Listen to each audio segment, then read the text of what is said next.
Good morning, boys and girls, and welcome to Chapter 6 in Detectives in Togas. And today is Monday. Remember, we back up and reread. So I'm going to go back into Chapter 5 and just kind of start there so we can kind of get our mind flowing and remember what had happened. And I'll start in Chapter 5 at the end. At this, Rufus lost his temper. "Let me alone," he shouted. "I swear I never wrote anything on any temple wall. It must have been somebody else. And if you don't believe me, that's just too bad." So that gets us to remembering that the boys had gone to Rufus's house to ask him, and Rufus had denied that he wrote that on the temple wall. So this is Chapter 6, handwriting. The boys were taken aback. It had not occurred to them that Rufus might not be the culprit after all. "Swear," Mucius demanded. "I swear," Rufus repeated firmly, raising his right hand. Mucius whirled around and fixed the others with suspicious eyes. "What about the rest of you?" he asked threateningly. "It certainly wasn't me," Publius said angrily. "I've told Cassius often enough to his face that he's a dumbbell. There was no need for me to write it on the wall." "Perhaps one of Vinicius's slaves is responsible," Antonius suggested. "Cassius might have played some trick on him, like slipping nettles into his bed, to get even with the slave that wrote 'Cassius is the dumbbell' on the temple wall."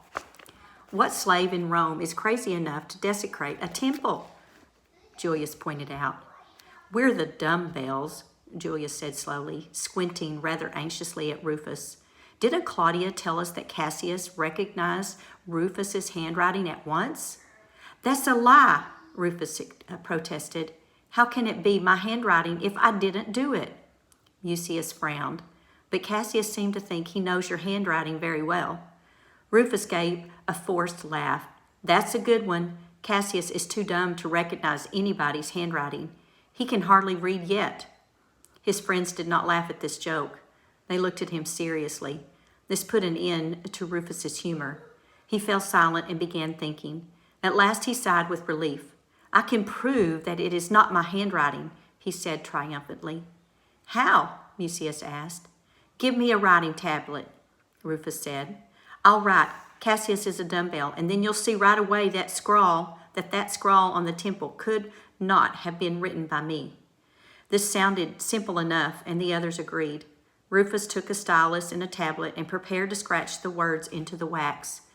"But you must write just the way you always do," Rufus warned him. "And write as big as you did last night in school," Mucius directed. Rufus nodded. He sat hunched on his bed, tilting his head to one side as he wrote. He kept running the tip of his tongue nervously over his lips.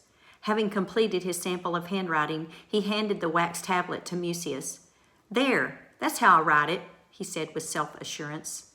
The other boys crowded behind Mucius and peered at the tablet. "Well?" Rufus asked uneasily. "Why don't you say something?" Mucius mumbled, rubbing his nose in embarrassment. "It looks just like the writing on the wall of the temple," said Antonius, who had an excellent memory. "No," Flavius disagreed. "It looks altogether different." "To tell the truth, I no longer remember it," Mucius admitted. "Neither do I," said Julius. "We'll check up on that right away," Antonius said, snatching the tablet from Mucius's hand. "I'll run over to the temple and compare the two handwritings." "Wait, I'll go with you," Publius said. "Otherwise, you'll be telling us crazy stories when you get back." "A good idea," Mucius said, "but be careful that nobody catches you near the temple, especially with that tablet in your hands." "You can depend on that," Antonius said, and sped out the door, followed by Publius. An embarrassed silence fell in the little room. Rufus refused to look at his friends. He sat staring absently down at his toes, which were sticking out from under the blanket. After a while, he asked hesitantly, "Haven't any of you been to school today?" "By the gods," Mucius exclaimed, "we almost forgot to tell you. Xanthopus has forgiven you." Rufus looked up, scarcely daring to believe what he had heard. "He has forgiven me?" he murmured. "Then he doesn't intend to talk to my mother?" "No," Julius said. "He only wanted to give you a good scare." Rufus sat numbed. "If I had only known that," he whispered under his breath. But the others paid no attention. Flavius said, After the vacation, you can come back to school. You see, we're all on vacation, Julius explained, and he launched into the story of the assault on Xanthipus. But who would have attacked him? Rufus said wonderingly when Julius had finished. That's the mystery, Mucius said, and the funny part of it is that nothing was stolen but a few silly mathematics books and pictures. He then went on to tell Rufus about Claudia and her father's threats. Rufus was shaken when he heard that the senator wanted to report him to the prefect of the city. But I didn't have anything to do with it, he stammered. If you really didn't, we'll go to the senator and tell him so, Julius said consolingly. He felt sorry for Rufus. All the boys liked Rufus. He was a good sport and always full of fun and good ideas for games. They heard Antonius and Publius returning, and even before he reached the door, Antonius called out, "The handwriting is just the same." He came running in, wax tablet in hand. "I was right. The writing on the wall looks exactly like the writing on this tablet." "It's true," Publius seconded. "I'll bet a gold piece against a single stairs that Rufus wrote on it." "On my word, I didn't write it," Rufus cried out in anguish. "You must have," Publius said. "No," Rufus asserted at the top of his voice. Suddenly, his eyes widened, and he said, as though he had found the answer and were frightened by it, "My handwriting has been forged." "What? How?" Mucius demanded. "Somebody has copied my handwriting," Rufus announced. "But why?" Rufus asked. "So that people will think I did it?" Rufus replied, staring into space with sadness, resignation, and fright in his eyes. "Well," Julius murmured, "who do you think could have copied your handwriting?" Rufus hesitated for just a moment, and then he said softly, "How should I know? We're wasting valuable time," Mucius said angrily. "You must run away. We have already planned where to hide you." "No, I won't," Rufus declared hotly. "If I run away, people will feel certain that I did it. My own father and mother would believe it." At this, Mucius' patience gave out. "You're crazy," he accused Rufus. "Do you want to have your hands chopped off or be dumped into the river?" He instantly regretted these harsh words, for Rufus cried out in despair, "You think I'm lying, but I really did not do it." And then he turned toward the wall and drew the blanket up over his ears. The boys could hear his smothered sobbing. Julius tried to soothe him. "We don't think you're lying, but it's hard to copy anyone's handwriting. My father once told me that. The forger would have had to study your handwriting for a long time in order to learn how to write any letter." Rufus sat up with a jerk. "The writing tablet," he cried out. "The tablet I hung on the classroom wall. Cassius is a dumbbell was written on that." The others did not understand what he was getting at. "You're talking in riddles like an oracle," Publius said. "Perhaps the person who broke into school wanted to steal that tablet in order to copy my handwriting," Rufus said. "But nothing was missing except some books and pictures," Julius pointed out.